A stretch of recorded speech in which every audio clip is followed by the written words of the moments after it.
El Arca del Pacto es un objeto dorado, secreto, conocido por los judíos, cristianos y también por los musulmanes.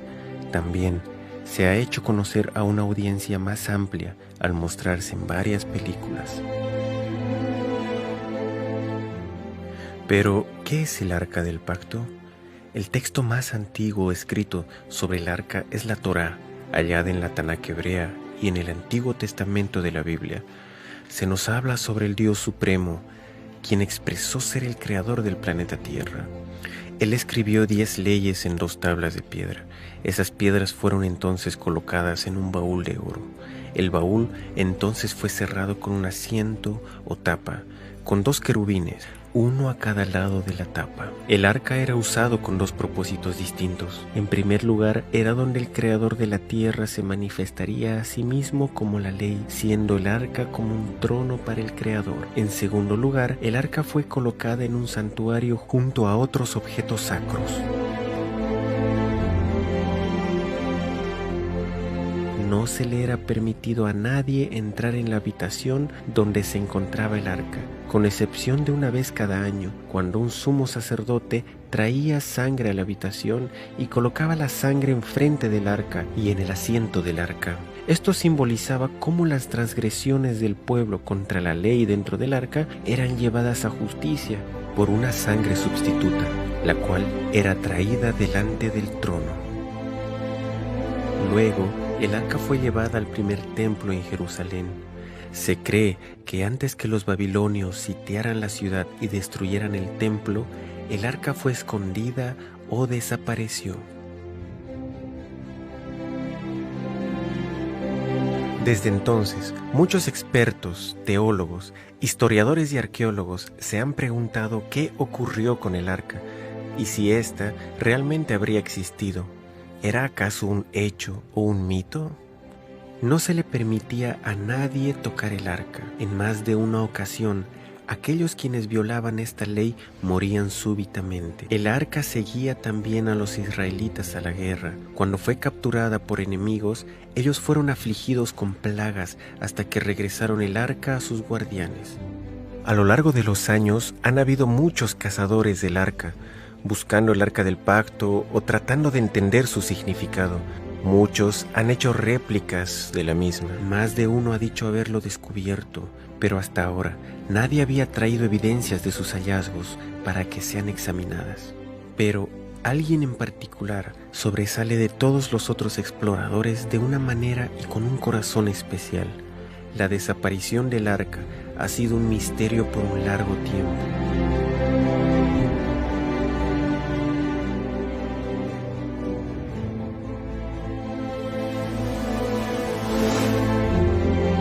Todas las fuentes mencionan que su lugar de escondite estaba escrito mucho después de su desaparición y que está claramente basado en leyendas o atinos.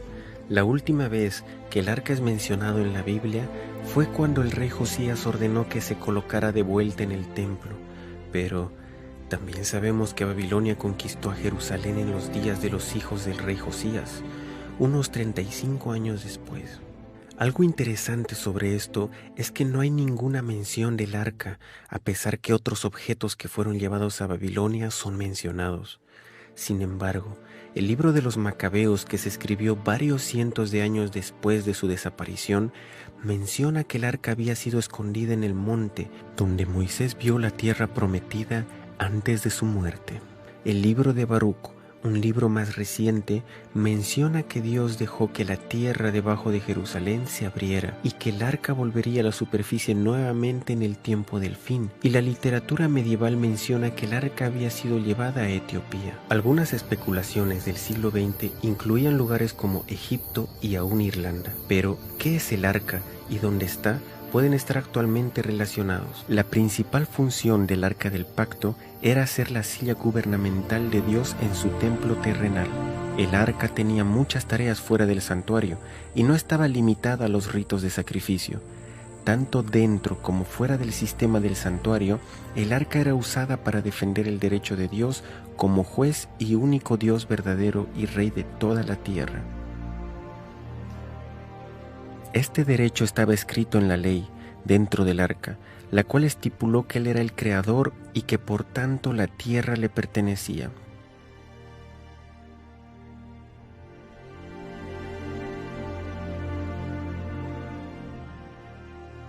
El Dios de la Biblia dijo: el arca del Señor, el Señor de toda la tierra, porque toda la tierra es mía. Porque el Señor Altísimo es terrible, Él es un gran rey sobre toda la tierra. Es por esto que el arca iba al frente en guerra contra la ciudad de Jericó, aun cuando esta ciudad no lo aceptaba como Dios o como la autoridad suprema en la tierra. Él aún los juzgaría y pasaría sentencia. A pesar que Nabucodonosor, el gran líder en Babilonia, no adoraba al Dios de Israel, tanto él como otros reyes de grandes naciones en esos días eran aún juzgados por Dios. Los asirios, madianitas, cananeos, egipcios, etíopes, filisteos y muchas otras naciones quienes rechazaban a Jehová como su Dios eran aún juzgados de acuerdo a los estándares de Dios. Cuando el último rey de Babilonia se burló de Dios en el templo de Dios, su sentencia fue dada por el Señor en la forma de una mano que escribía su juicio sobre la pared a la vista de todos. Dios muestra que no importa a qué religión o grupo étnico usted pertenece, usted será juzgado de acuerdo al estándar del Creador y no por su propia norma moral o la norma moral de su cultura específica.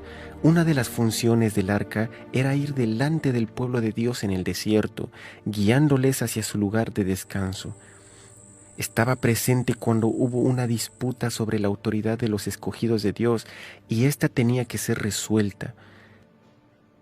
El arca fue delante de ellos en el río Jordán y así el río se abrió milagrosamente para el pueblo, permitiéndoles pasar el río hasta la otra orilla. Tomó parte en la confirmación del pacto entre Dios e Israel en el monte Ebal, y aún cuando Israel le falló a Dios y fue conquistado por el enemigo y el arca les fue quitada, Dios usó el arca para juzgar a los filisteos y humillar a sus dioses, por lo que ellos se vieron forzados a devolverla.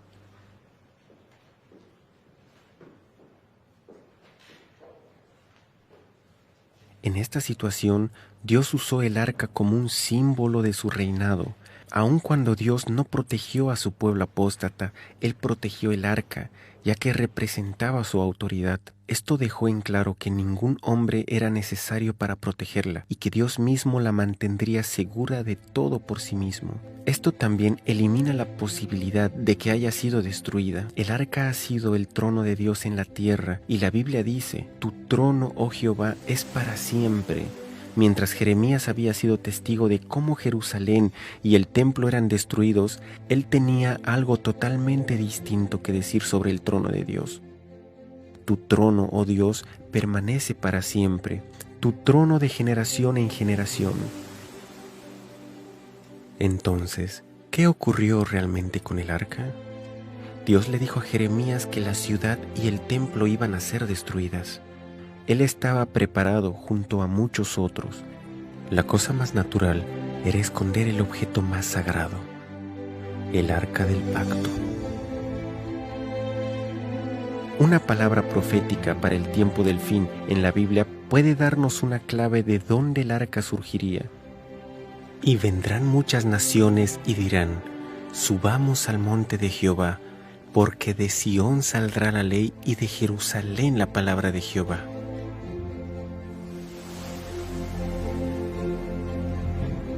En el siglo XIX, en los inicios de la arqueología, varios estudiosos buscaban entre las ruinas halladas en el Medio Oriente. Desde tumbas y templos en Egipto hasta los registros históricos y ciudades bíblicas en Mesopotamia y Palestina, la Biblia se mostró como un libro acertado históricamente al comprobarse ciudades y naciones antiguas allí mencionadas. Escritos antiguos de otras naciones confirmaban las escrituras. Hasta entonces, aún la ciudad de Babilonia había sido una leyenda hasta que fueron redescubiertas sus ruinas. Pero Jerusalén había sido habitada desde la desaparición del arca. Muchas personas habían construido sus nuevos edificios encima de edificios antiguos y la vieja ciudad se convirtió en capas de historia, una sobre otra.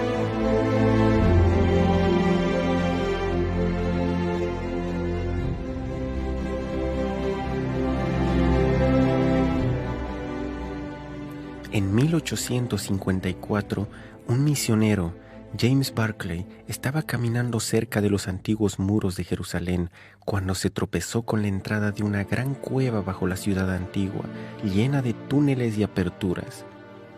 Había estado cerrada por siglos y tenía la longitud de 5 cuadras en la ciudad. En 1867, el general Sir Charles Warren hizo la promesa de las mayores excavaciones en la ciudad antigua y de la montaña donde alguna vez estuvo el templo. Él descubrió túneles subterráneos. En 1873, Charles Clermont, un orientalista francés y arqueólogo, descubrió un querubín grabado sobre piedra dentro de la cueva. El querubín era usado comúnmente en tiempos antiguos para guardar la entrada de un pueblo o un lugar sagrado. Este querubín tenía características similares a lo que era popular en el tiempo de la desaparición del arca. En 1882, el general Gordon, un alto y respetado oficial, viajó al Medio Oriente y mientras miraba cerca de Jerusalén, él estaba convencido que el lugar tradicionalmente llamado Gólgota no podía estar en el lugar que se creía. La sección norte del monte del templo que fue cortada parecía encajar mucho mejor con la descripción bíblica y con el diseño de la antigua ciudad. Él comenzó excavaciones allí, pero tuvo que salir para ayudar en un conflicto en Sudán, donde murió, no pudiendo terminar su trabajo. Sin embargo, él tuvo el tiempo de escribir una carta a un amigo que contenía una declaración increíble. Algo había ocurrido que no podía explicar. El monte hacia el norte, el cual Gordon había identificado como el Monte de la Calavera, era también la ubicación de la cueva de Jeremías, donde él escribió el libro de Lamentaciones, el mismo libro donde Jeremías había mencionado el trono de Dios permanece. Gordon dijo, el arca del pacto está allí. Él también mencionó que otros muebles del templo podrían ser hallados allí, una declaración bastante extraña, ya que él nunca llegó a terminar su excavación. Entonces, ¿cómo sabía esto? Bien, el lugar fue dejado encubierto y las cartas del general Gordon permanecieron guardadas en algún lugar seguro. Cerca de unos 100 años más tarde, un hombre llamado Ron Wyatt había comenzado a orar a Dios para que lo usara para mostrar al mundo que la Biblia es verdad.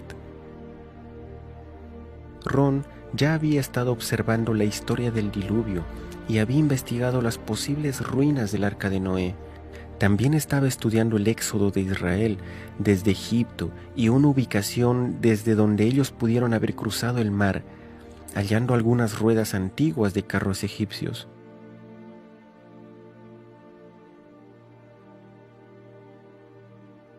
Después de uno de los viajes de buceo, Ron Wyatt visitó Jerusalén en su viaje de regreso a casa.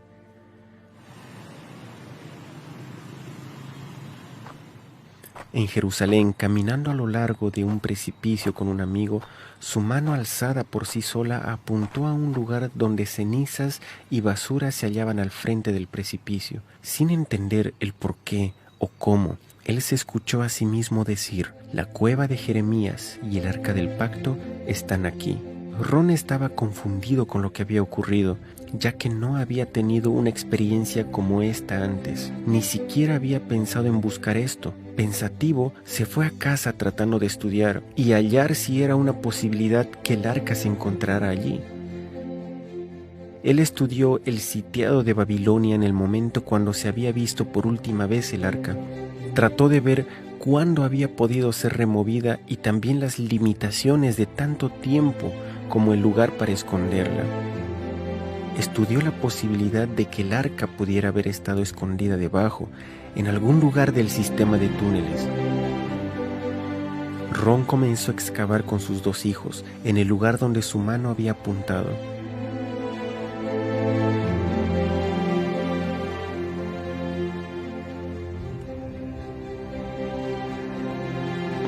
Sin embargo, pronto descubrieron que una gran roca montañosa dificultaba la excavación hacia abajo. Esta vez ellos comenzaron a cavar unos pocos metros hacia la derecha. A medida que comenzaron a excavar, él halló rápidamente 3 nichos del lado del precipicio. Ron pensó que quizás estos podían ser nichos que albergaban símbolos del periodo romano. Después de todo, Gólgota se hallaba más cerca a la vía principal y en el tiempo de Jesús podría haber sido el lugar donde Jesús fue crucificado. El bien conocido Quintiliano explica: en cualquier lugar donde crucificábamos criminales, se escogían calles muy concurridas para que muchos vieran y así sean movidos al miedo, ya que todo castigo no es una venganza, sino un ejemplo. La ubicación de Gólgota, donde la iglesia bizantina fue construida, no se encontraba en la calle principal, pero este lugar sí lo estaba. ¿Podrían haber sido usados estos nichos para colocar señales que revelaban a las personas los crímenes que los criminales habían cometido? Él comenzó a pensar que ese lado del monte podía haber sido el lugar donde las personas eran crucificadas. Ron continuó excavando hacia abajo, pero el piso era muy débil y por esta razón ellos fueron de vuelta al lugar original pensando que podían cavar alrededor de la otra roca. Esta vez ellos descubrieron que podían excavar entre el precipicio y la roca y que el precipicio casi formaba un techo a medida que excavaban hacia abajo. Mientras excavaban, él encontró rápidamente lo que parecía ser una soga, como si fuera tallada en el precipicio. Él comenzó a averiguar para qué se hubiera usado esa soga. 38 pies bajo el nivel del terreno se encontraba en lo que parecía ser una estructura como de una cisterna.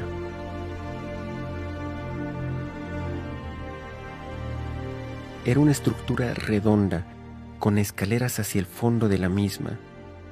Ron se preguntó si esta estructura pudo haber sido usada para guardar granos y si posteriormente fue usada como cisterna. Con un cincel abrió la superficie y encontró una gran cantidad de piezas de vasijas de barro entre la tierra, usada como relleno para formar la cisterna. Cuando Ron mostró estas piezas de vasijas a las autoridades en antigüedades, al examinarlas, ellos le informaron que algunas de estas eran del periodo jebusita. Los especímenes más recientes eran aquellos del periodo romano. Él continuó a lo largo de la superficie del precipicio, bajo el lugar donde se hallaban los nichos. Por las piezas de barro y monedas que había encontrado, ellos entendieron que estaban sobre el nivel romano. Mientras cavaban, hallaron muchos huesos de dedos que confirmaban sus sospechas sobre este lugar, el cual pudo haber sido el lugar para ejecuciones adicionalmente a la crucifixión. El apedreamiento era también practicado durante la era romana judía. Fuera de la estructura como de cisterna que Ron descubrió, encontró otra estructura circular en el lado opuesto. Solamente la base de la estructura circular parecía estar intacta. Mientras estudiaba la estructura, él se topó con una sección bien preservada, con un muro y una piedra que sobresalía horizontalmente sobre la pared en la superficie del precipicio. A pocos metros enfrente del mismo, Ron notó una roca cuadrada que no parecía como una roca moldeada de forma natural. Él la tomó cuidadosamente y encontró un agujero cuadrado en la base del terreno.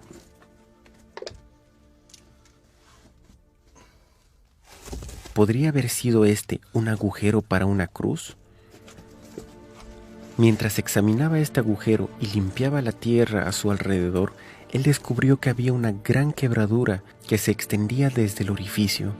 Parecía que el agujero había sido hecho sobre la superficie, en la base de tierra del frente. A un nivel más bajo, Él halló otros agujeros para cruces, pero él no podía sacar de su cabeza que aquel agujero en la plataforma, con la resquebradura que se extendía fuera de sí, pudo haber sido el agujero que sostuvo la cruz de Cristo. Recordaba en las Escrituras que un terremoto había sacudido el monte cuando Cristo murió. ¿Podía esta resquebradura apuntar el agujero que sostuvo la cruz? El agujero se extendía unas 23 pulgadas en el suelo firme, mientras que la hendidura parecía extenderse mucho más profundo.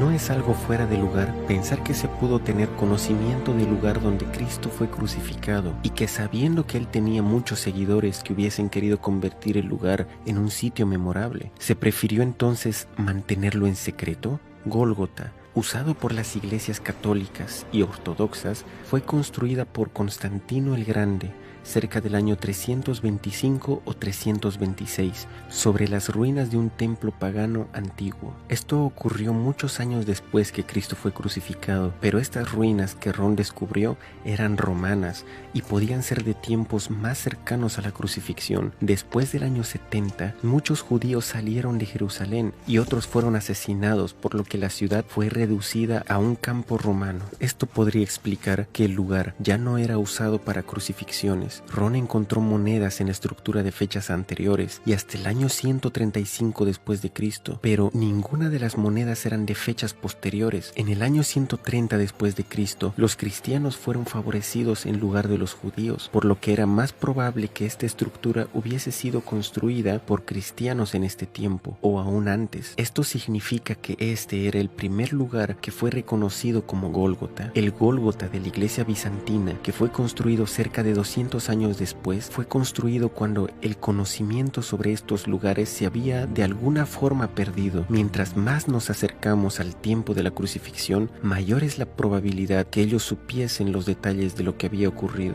El hecho que las monedas halladas por Ron en el edificio antiguo pertenecían al año 135 después de Cristo indica que quien hubiese construido y usado esta estructura antigua aparentemente la abandonó y con el tiempo dejó la religión. El hecho que las fundaciones estaban aún intactas podían indicar que no sufrió destrucción por manos de invasores. Eventualmente, con el tiempo, la estructura fue cubierta con tierra y residuos. En cualquier caso, la evidencia mostraba que la estructura pudo haber sido construida mucho antes que la iglesia del Santo Sepulcro. Ron y sus dos hijos trabajaron por un periodo de casi 2 años. Ellos continuaron buscando en el nivel romano alguna cueva o entrada al túnel, pero sin suerte. Ron tuvo la impresión de hacer una hendidura en el muro del precipicio. Ellos oraron y continuaron sintiendo la misma impresión.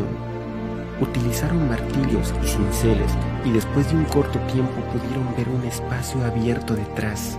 Agrandaron el agujero para que así pudiesen entrar a través de la cueva. Dentro pudieron ver que tenía unas dimensiones de 15 pies de altura y de ancho.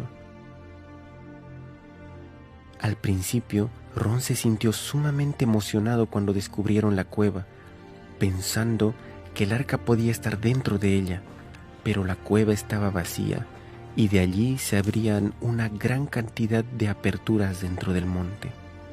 Ron continuó explorando cada cueva y cada apertura que pudieran encontrar dentro del sistema colosal de cuevas.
Por 2 años ellos viajaban a los Estados Unidos para ganar algo de dinero en casa y regresaban a Jerusalén para continuar con la búsqueda.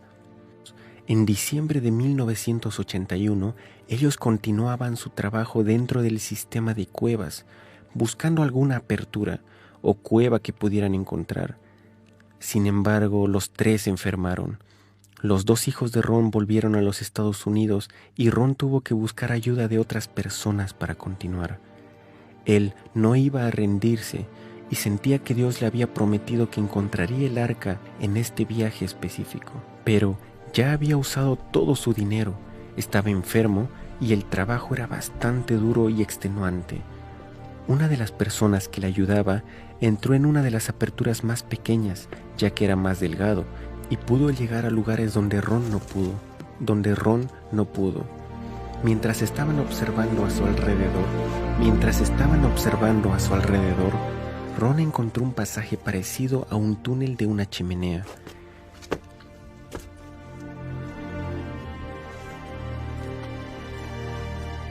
Y de allí salía un túnel donde Ron tenía que exhalar para poder pasar a través de él. Entonces notó una estalactita de unas 16 pulgadas de longitud enfrente del muro al precipicio.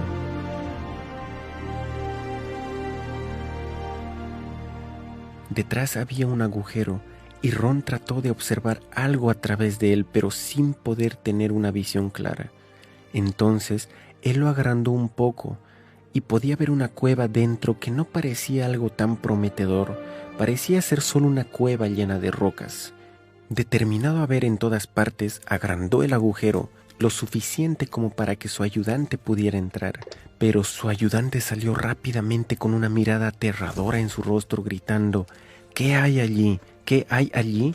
Yo no voy a entrar nuevamente allí. Entonces trató de salir del sistema de cuevas tan rápido como le fuese posible. Ahora Ron se dio cuenta que podía haber algo allí, por lo que agrandó el agujero lo suficientemente grande como para que él entrara. Era el 6 de enero de 1982. Había un espacio de unas 18 pulgadas entre las rocas y el techo. Ron comenzó a alumbrar con su linterna a través de las rocas para ver si había algo debajo.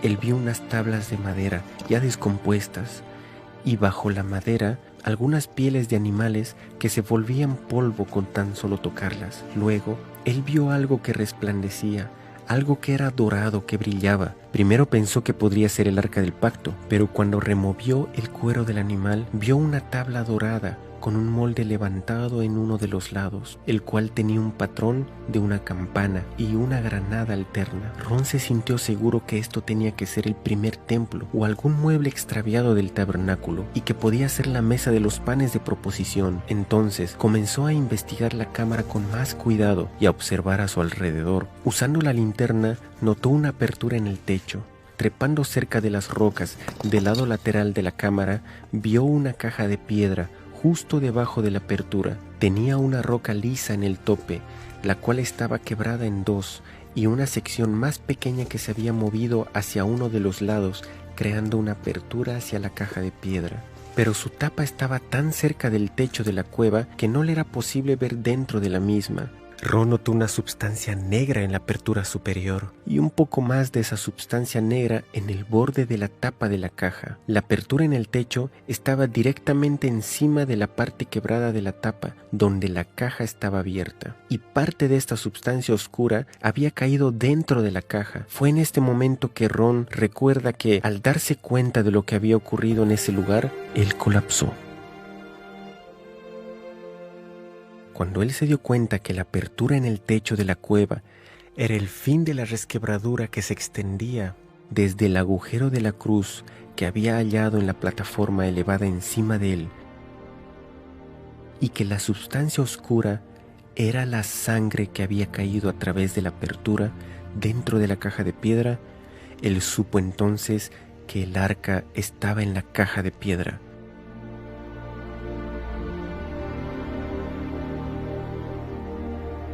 Pero el descubrimiento más maravilloso era el ver que la sangre de Cristo había actualmente caído en el propiciatorio del arca del pacto.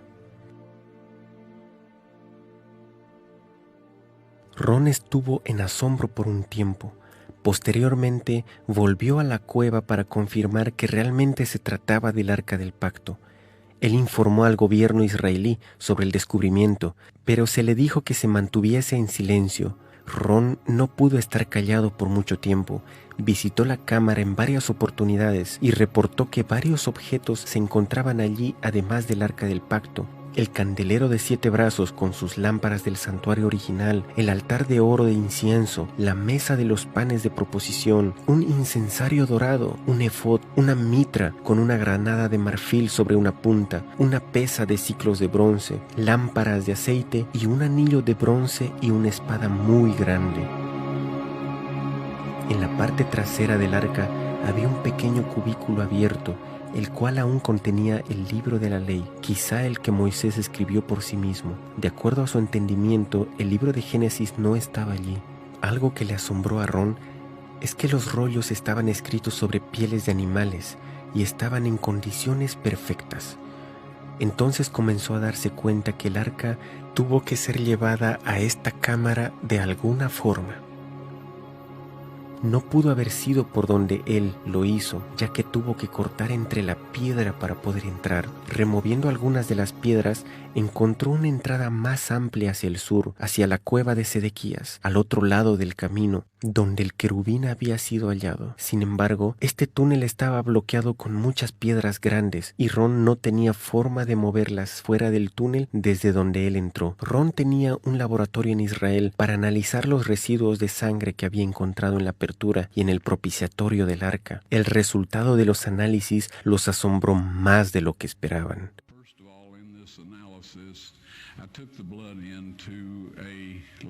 En primer lugar, en este análisis yo tomé la sangre en un laboratorio en Israel.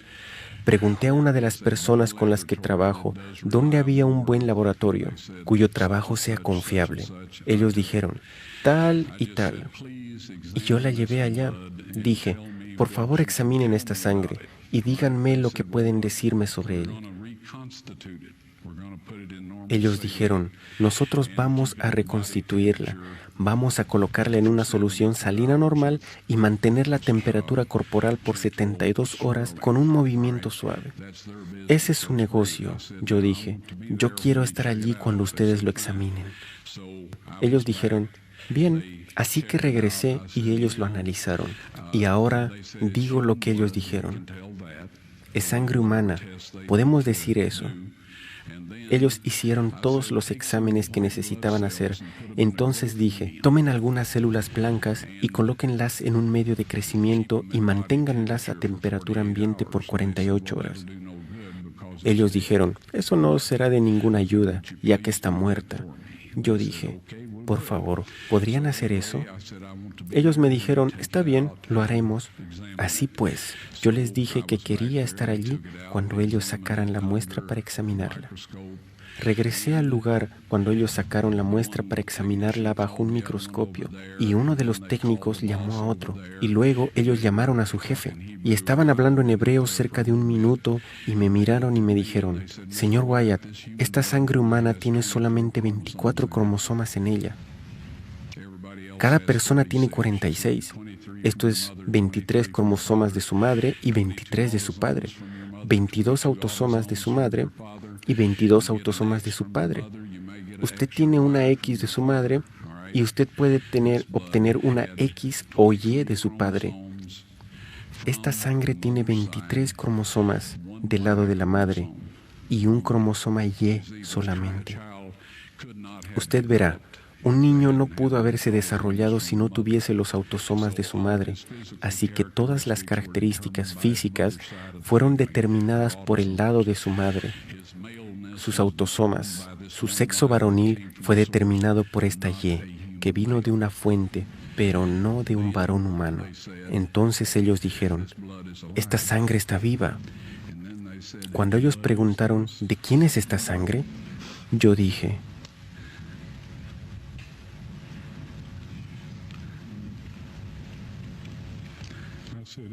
es la sangre de vuestro Mesías.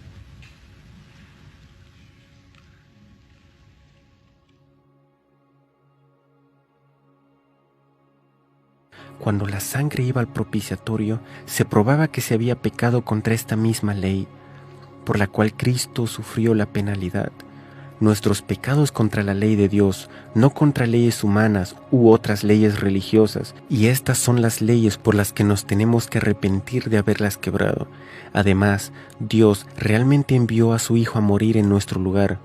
Ron quería mostrar a todo el mundo en ese mismo momento, pero Dios lo detuvo.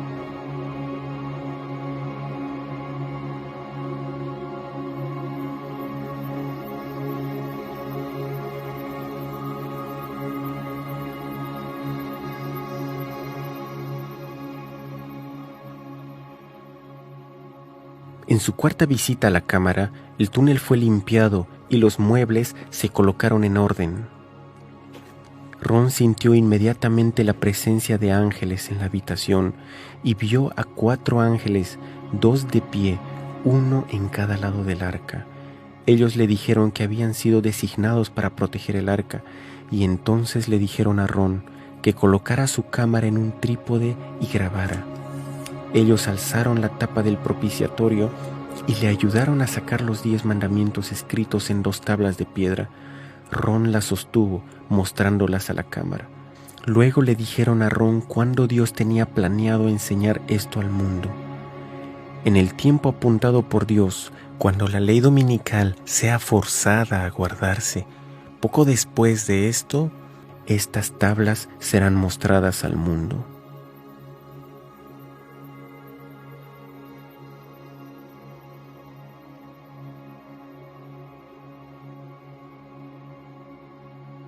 Ron inmediatamente supo lo que el ángel quiso decir, ya que él había estudiado este tema de antemano.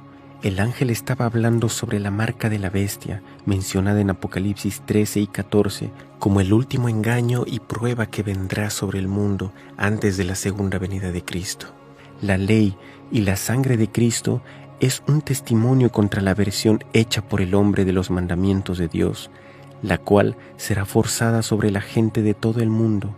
También confrontará las condiciones erróneas de la salvación que han sido predicadas por muchas personas y líderes religiosos. Ron murió en 1999 sin ver el cumplimiento.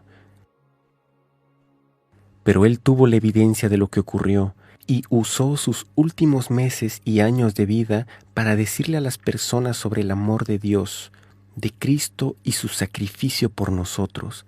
Él advirtió sobre la ley de la marca de la bestia. Por favor, escuchen este mensaje y advertencia importante. Bien, este conjunto de leyes es el único que tienen que guardar los súbditos de Dios, y es bajo su trono en el cielo y en la tierra, porque a Moisés se le dijo que hiciera su lugar de morada, la morada terrenal de Dios, según la forma que se le mostró en el monte, el patrón que se le mostró en la montaña. Este propiciatorio era el trono terrenal de Dios, y aún lo es. Y la gloria del Shekinah moró por cientos de años, hasta que los judíos se volvieron tan rebeldes y paganos que Dios decidió que Él no viviría más entre ellos. Si miramos un poco después, pero esto es de lo que se trata el propiciatorio, hay una declaración en la Escritura que está en 2 de Tesalonicenses, capítulo 2. Habla sobre el hombre de pecado que se sentará en el templo de Dios, mostrándose a sí mismo como si él fuera Dios. Para ver esto rápidamente, esto implicaría que si alguien podría sentarse en el templo de Dios, tendría que ser uno construido. Pero hay alguien allí ahora. En el planeta Tierra, en este momento, hay un individuo, y él y sus antecesores en esta posición han cambiado la ley de Dios. Ellos eliminaron el segundo mandamiento que dice: no te harás imagen de ninguna semejanza de lo que está arriba en el cielo, ni abajo en la tierra, ni le servirás. Esto de alguna forma interferiría con la manera en la cual ellos querían hacer las cosas. Así que eliminaron esto y dividieron el 10º mandamiento en 2, para que aún el número de los mandamientos fuera 10. Sí, la tabla de piedra fue hallada en el arca del pacto. Yo personalmente las tomé con la ayuda de 4 ángeles, quienes levantaron el propiciatorio, que yo estimo pesaban cerca de 900 libras de oro sólido, y uno de estos ángeles me dijo que sacara las tablas de piedra afuera. Él me dijo que Dios quería que todos viesen esas tablas, así que las saqué, retrocedí y estuve como congelado en el lugar. Bueno, yo no puedo describir el estado físico o mental en el que estaba. Si yo no hubiera tenido alguna evidencia física para probar lo que pasó, yo hubiera pensado que lo había soñado o algo así. Pero ahora las evidencias están listas para ser mostradas. Pero nosotros no diremos. Actualmente están en un filo de piedra en la misma cámara, y es allí donde el ángel las puso después que se las di. Yo no sabía qué hacer con ellas. Se me dijo que esas tablas serían presentadas con la evidencia de la sangre cuando la ley de la marca de la bestia, cuando la ley dominical sea forzada a guardarse.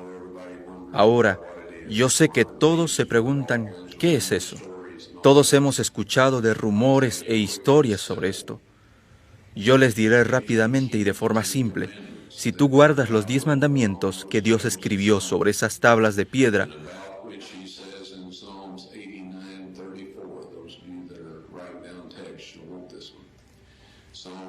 sobre lo que Él dijo en Salmos 89:34, no olvidaré mi pacto, ni mudaré lo que ha salido de mis labios.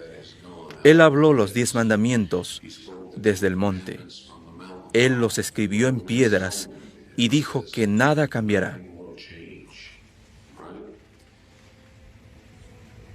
Si tú guardas esa ley, recibirás el sello de Dios.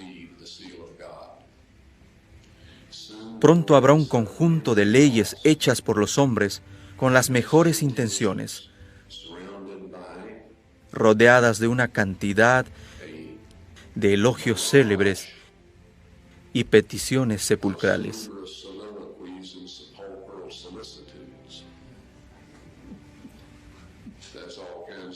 Esto es, todo tipo de historias y todo esto, instigado por el diablo, para hacerte creer que esto es lo mejor que puede pasarle a la raza humana.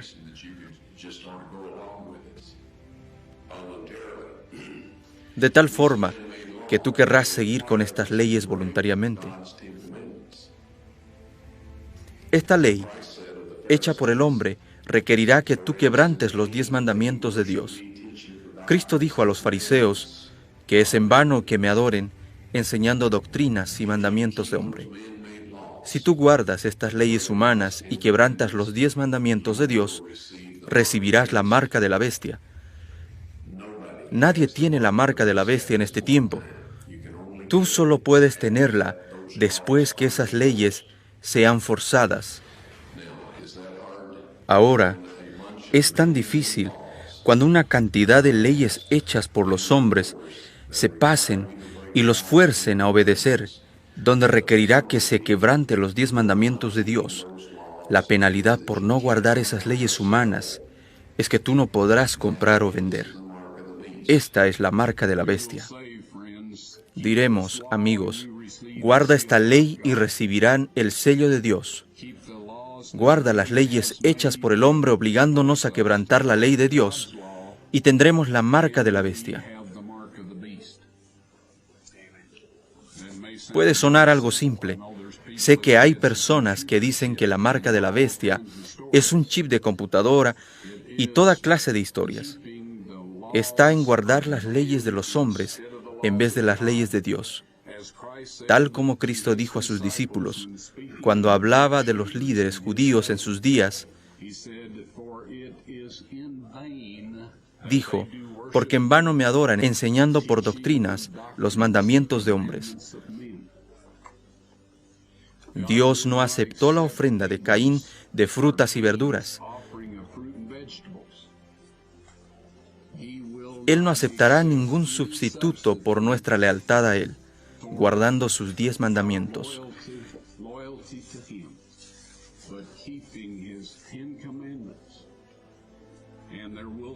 Y vendrá un tiempo que cuando lo hagas, no podrás comprar o vender.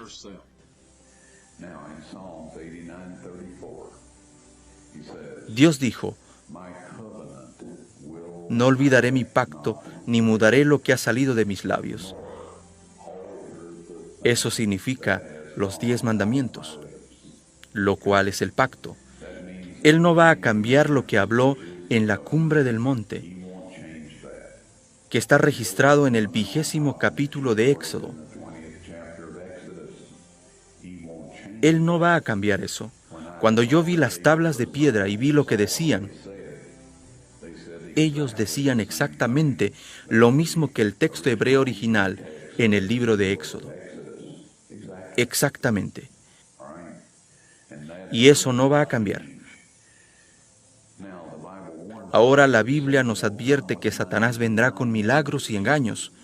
¿Cómo podemos decir qué milagro es de Satanás? Porque él es un ser sobrenatural y todos los ángeles caídos son seres sobrenaturales. Ellos pueden hacer cosas que son milagrosas. Desde nuestro punto de vista, ¿cómo podemos saber qué es de Dios y qué no lo es? Si ellos dicen que los mandamientos de Dios son vigentes y que quebrantar esos mandamientos es pecado, entonces son de Dios. Si ellos dicen cualquier otra cosa fuera de esto, ellos no son de Dios y no tenemos que escucharlos, a pesar de cualquier clase de milagros que ellos hagan. Las tablas de piedra se exhibirán después de la ley dominical nacional, cuando sea obligatoria. Estas fueron las palabras exactas del ángel, tal como yo las recuerdo.